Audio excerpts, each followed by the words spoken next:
জয় বড়মা বন্ধুরা, সবাইকে অনেক অনেক স্বাগত। আশা করছি সবাই ভালো আছেন এবং সুস্থ আছেন। আজকে আমি আলোচনা করব আপনাদের সাথে সর্বশেষ রাশি মীন রাশির জুলাই মাসের মাসিক রাশিফল নিয়ে। তার আগে আমি বলে দিই যে অলরেডি কিন্তু মীন রাশির সাড়ে সাতি শুরু হয়ে গেছে। সেই সাথে কুম্ভ রাশিরও দ্বিতীয় পর্যায়ে চলছে। কুম্ভ রাশি তো অনেকদিন আগে শুরু হয়ে গেছিলো, এবার দ্বিতীয় পর্যায়টা চলছে। তো এই সাড়ে সাতির মধ্যে মীন রাশির জাতক জাতিকাদের জন্য এই মাসটা কীরকম যেতে চলেছে সেই সব নিয়ে আলোচনা করব এবং সর্বশেষ একটি প্রতিকার বলে দেবো, যেটিকে আপনারা যদি প্রত্যেকটা দিন নিয়ম করে পালন করতে পারেন তাহলে দেখবেন সাড়ে সাতির প্রভাব অনেকটা তো কমবেই, সেই সাথে আপনাদের অনেকটা শ্রীবৃদ্ধিও হবে। তাহলে চলুন বেশি কথা না বাড়িয়ে আজকে শুরু করছি আমি মীন রাশির জুলাই মাসের মাসিক রাশিফল নিয়ে। সর্বপ্রথম আমি যে বিষয়টা নিয়ে আলোচনা করব সেটা হলো আপনাদের কর্মজীবন এবং ব্যবসায়িক জীবন নিয়ে। কর্মজীবনের দিক থেকে দেখতে গেলে কিন্তু আপনাদের কর্মজীবনের ক্ষেত্রে অনেকটা চ্যালেঞ্জের মুখোমুখি হতে হবে আপনাদেরকে এই মাসটাতে। কারণ প্রথমেই বলেছি যে অলরেডি আপনাদের সাড়ে সাতি শুরু হয়ে গেছে, তো সেক্ষেত্র দিয়ে আপনাদের কিন্তু সমস্যাবহুল হতে চলেছে এই মাসটা। কাজের চাপে বৃদ্ধি বাড়বে, সেই সাথে সম্মানহানিরও যোগ রয়েছে। অযথা কোনো একটা জায়গায় কোনো ঝামেলায় জড়িয়ে পড়তে পারেন এবং সেই সাথে সাথে অফিসের মধ্যেই কোনো না কোনো ঝামেলা অশান্তিতে আপনি অহেতুক জড়িয়ে পড়তে পারেন। সেই সাথে কাজের প্রেশারও আপনাদের বাড়বে, মানসিক দিক থেকেও একটি বিপর্যস্ত হয়ে পড়বেন এবং সেই সাথে সাথে আপনি দেখতে পারবেন যে আপনাদের কাজের জায়গাটা সেখানেও আপনি কিন্তু মন মতন ঠিক মতন আশানুরূপ ফল পাচ্ছেন না। অনেকেই ভুল বুঝবে আপনাদের কাজের জায়গাটাতে। আপনি এক জিনিস বোঝাতে যাবেন, আপনার সিনিয়ররা বা আপনার জুনিয়ররা তারা কিন্তু বুঝবে আরেক জিনিস। তো কর্মক্ষেত্রেও কিন্তু আপনাদের বিশেষ একটা ভালো নেই, তাই খুব সাবধানে থাকতে হবে। খুব বুঝে শুনে আপনাদের বুদ্ধিমত্তার সাথে এগিয়ে যেতে হবে। বিশেষ একটা অশান্তি বা অহেতুক কোনো ঝামেলা জায়গায় জড়াবেন না কর্মক্ষেত্রে।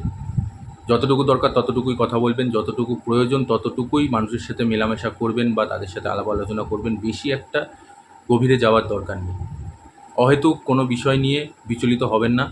খুব ঠান্ডা মাথায় এই মুহূর্তে কিন্তু আপনাদেরকে থাকতে হবে। খুব বুদ্ধিমত্তার সাথে আপনাদের চলতে হবে, কারণ এই মুহূর্তে কিন্তু আপনাদের বুদ্ধিভ্রষ্টও হবে।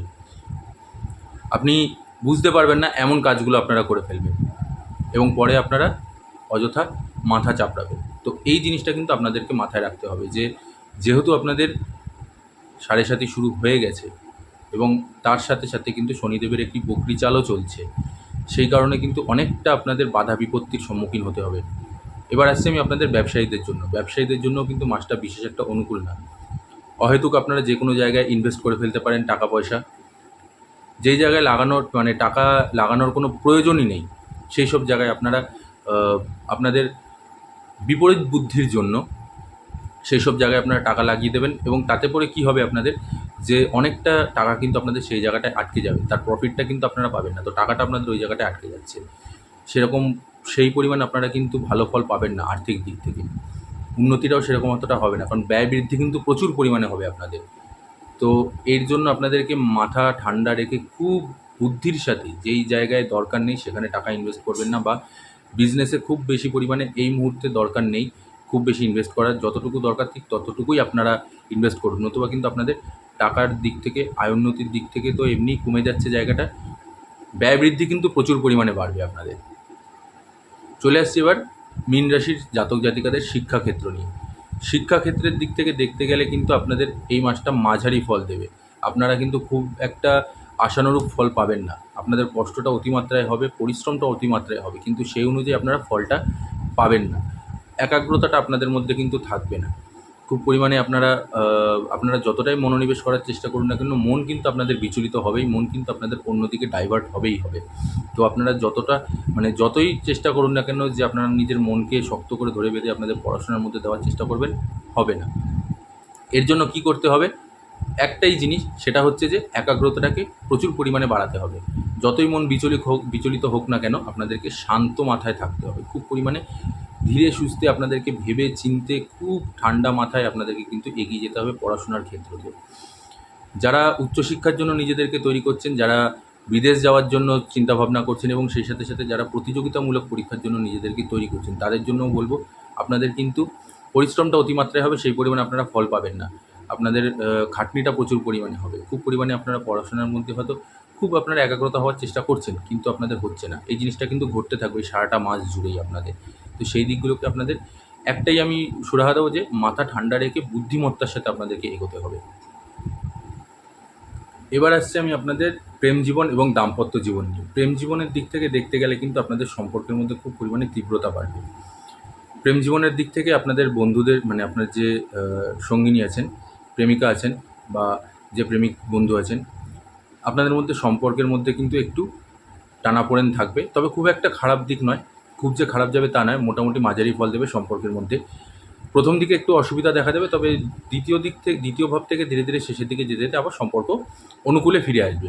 খুব একটা অসুবিধা আপনাদের প্রেম জীবনে দেখা যাচ্ছে না। প্রেম জীবন আপনাদের মোটামুটি ভালোই যাবে, ভালো খারাপ মিশিয়ে যাবে, খুব একটা খারাপের চিন্তার বিষয় নয় আপনাদের। তবে চিন্তার বিষয় কিন্তু দাম্পত্য জীবনে যারা বিবাহিত যেসব দম্পতি আছেন তাদের মধ্যে, আপনাদের মধ্যে কিন্তু ভুল বোঝাবুঝির কারণে আপনাদের স্বামী স্ত্রীর মধ্যে সম্পর্কের মধ্যে চিড় দেখা দেবে।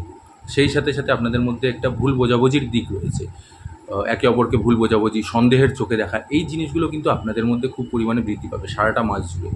তো দাম্পত্য জীবন কিন্তু খুব একটা যে সুখের তা নয়। দাম্পত্য জীবন কিন্তু আপনাদের কষ্টকর হতে চলেছে আপনাদের মধ্যে। কারণ একে অপরের প্রতি একটু উদাসীন ভাব, একটু আহ, বলতে পারেন ইগোর লড়াই, এই জিনিসগুলো আপনাদের মধ্যে সারাটা মাস জুড়ে থাকবে। যেই কারণে কী হবে, আপনাদের মধ্যে কিন্তু সম্পর্কটার একটা চিড় ধরা দেবে এবং একে অপরের প্রতি সম্মান বৃদ্ধি পাবে।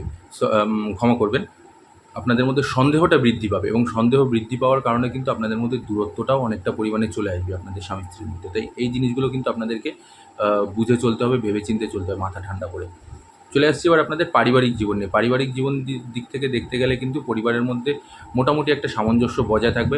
ভাই বোনের সাথে সম্পর্ক বিশেষ একটা ভালো যাবে না, বাবা মায়ের সাথে মোটামুটি যাবে, খুব একটা যে খারাপ বা খুব একটা ভালো তা নয়। তবে ভাই বোনদের সাথে কিন্তু সম্পর্ক বিশেষ একটা অনুকূলে নেই। ছোটোখাটো বিষয় নিয়ে কিন্তু ভাই বোনদের সাথে ঝামেলা, অশান্তি, কথা কাটাকাটি, রাগারাগি, এই জিনিসগুলো কিন্তু আপনাদের মধ্যে দেখা দেবে এই সারাটা মাস জুড়ে। এবারে আসছি আমি আপনাদের স্বাস্থ্যের দিকে। স্বাস্থ্যের দিক থেকে দেখতে গেলে কিন্তু আপনাদের স্বাস্থ্যও কিন্তু আপনাদের বিশেষ একটা ভালো ফল দেবে না। বিশেষ করে পরিবারের মধ্যে মায়ের স্বাস্থ্যে দুর্বল হতে চলেছে। বিশেষ করে মায়ের পায়ের সমস্যা, হাঁটুর সমস্যা, এই সমস্যাটা কিন্তু আপনাদের মায়ের দিকে দেখা দিচ্ছে। সেই সাথে সাথে আপনারও কিন্তু স্বাস্থ্য দুর্বল হতে চলেছে, আপনারও কিন্তু স্বাস্থ্য খুব পরিমাণে খারাপ হতে চলেছে। তার কারণটা হচ্ছে যে দ্বিতীয়ভাবে আপনাদের গ্রহরাজ, মাফ করবেন, দ্বাদশভাবে আপনাদের গ্রহরাজ সারাটা মাস জুড়ে থাকবে। যেই কারণে আপনাদের শুধুমাত্র আর্থিক ব্যয় বৃদ্ধি নয়, স্বাস্থ্যও কিন্তু আপনাদের দুর্বল করে দেবে। আর্থিক তো ব্যয় বাড়াবেই, প্রচুর পরিমাণে ব্যয় বৃদ্ধি হবে আপনাদের সারা মাস জুড়ে। কারণ যেহেতু আমি বলেছি, এক তো গ্রহরাজের বকরি চাল, সেই সাথে সাথে আবার আপনাদের সাড়ে সাথী লেগেছে।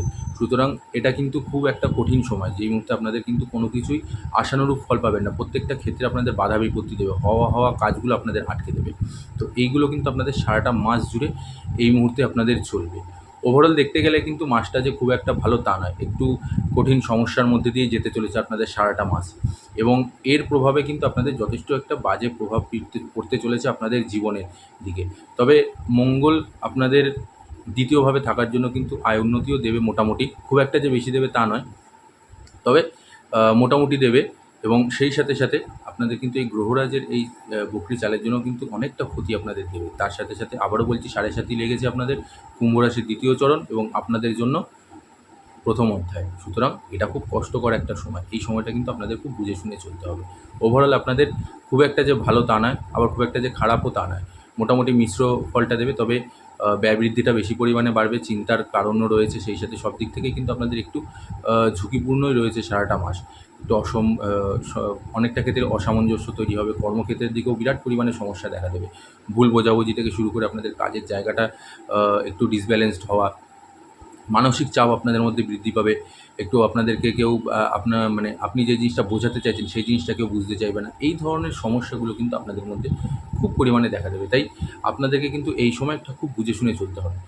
এবার আমি বন্ধুরা আপনাদের জন্য বলে দেবো একটি প্রতিকার, যেই প্রতিকারটি আপনারা প্রতিদিন পালন করলে কিন্তু এই মুহূর্তে আপনাদের জন্য খুব ভালো ফল দেবে। কারণ আবারও বলছি, বারবার একই কথা বলছি, যেহেতু শনি সাড়ে সাথী চলছে, সুতরাং এই মুহূর্তে কী কী করা যেতে পারে, কোন কাজটা করলে পরে, কোন প্রতিকারটি পালন করলে পরে আপনাদের জন্য ভালো ফল দেবে। আপনাদের প্রত্যেকদিন করতে হচ্ছে মা দুর্গার দুর্গা চালিসা পাঠ করতে হয়। প্রত্যেকদিন স্নান করে উঠে নিজেদের কাজে যাওয়ার আগে প্রত্যেক দিন সকালবেলা উঠে দুর্গা চালিসা পাঠ করতে হবে। এতে কিন্তু আপনাদের ভালো ফল দেবে, অনেকটা বাধা বিপত্তি কাটবে। সেই সাথে এই যে সাড়ে সাথী, এই সাড়ে সাথীর এই সময়কালটাতে আপনাদের যেই অসুবিধাগুলো দেখা দিচ্ছে, সেই অসুবিধাগুলো কিন্তু আপনাদের জীবন থেকে ধীরে ধীরে কেটে যাবে, সেগুলো ধীরে ধীরে আপনাদের জীবন থেকে বের হয়ে যাবে। অনেকটা ভালো দেখবেন আপনারা ফল পাচ্ছেন। যেই কাজগুলো আটকে যাচ্ছিলো সেগুলোও ধীরে ধীরে গতি পাবে। খুব পরিমাণে না পেলেও একেবারে না হওয়ার থেকে কিছুটা তো হওয়া ভালো। তো সেই জিনিসগুলো কিন্তু আপনাদের জন্য ফিরে আসবে, সেই কাজগুলো কিন্তু আপনাদের গতি পাবে। তাই এই মুহূর্তটা কিন্তু আপনাদেরকে আরও একটা জিনিস যেটা, সেটা হচ্ছে যে এই মুহূর্তে আপনাদের খুব বুদ্ধিমত্তার সাথে চলতে হবে। কারণ এই মুহূর্তে আপনাদের বুদ্ধিভ্রষ্ট হবে, আপনারা নিজেরাও বুঝতে পারবেন না কোনটা ঠিক কোনটা ভুল, কী কাজ করা উচিত কী কাজ করা উচিত নয়। তো এই মুহূর্তে আপনাদের দরকার সবথেকে বেশি, সেটা হচ্ছে ঈশ্বরকে স্মরণ করা, ভগবানকে স্মরণ করা এবং তার উপরেই সমস্ত কিছু ছেড়ে দেওয়া। তাকে 24 ঘন্টা স্মরণ করা। এতে করেই দেখবেন আপনাদের জীবন থেকে অনেক ভালো কিছু আপনারা ফল পেতে চলেছেন। ফল পাবেনও, অনেক বেঁধে যাওয়া বা আটকে থাকা কাজগুলো আপনারা ভালো ভালো ফল পাবেন, তাতে গতি ফিরে পাবেন। আজ এখানেই শেষ করছি বন্ধুরা। সবাই ভালো থাকবেন এবং সুস্থ থাকবেন। আমি বড় মায়ের কাছে আপনার এবং আপনাদের পরিবারের সকলের সুস্থতা এবং মঙ্গল কামনা করছি। সবাই ভালো থাকবেন। আর ভিডিওটি ভালো লাগলে অবশ্যই একটি লাইক করে দেবেন। সেই সাথে সাথে যারা আমার চ্যানেলে নতুন আছেন তারা অবশ্যই আমার চ্যানেলটিকে সাবস্ক্রাইব করে বেল আইকনটি প্রেস করে পাশে থাকা অল নোটিফিকেশানটি অন করে নেবেন। আর ভিডিওটি নিজেদের বন্ধুবান্ধব আত্মীয়স্বজন সবার মধ্যে শেয়ার করে দেবেন। আর সেই সাথে সাথে কমেন্ট বক্সে অবশ্যই জয় বড়মা লিখে যাবেন। সবাই ভালো থাকবেন। জয় বড়মা। নমস্কার।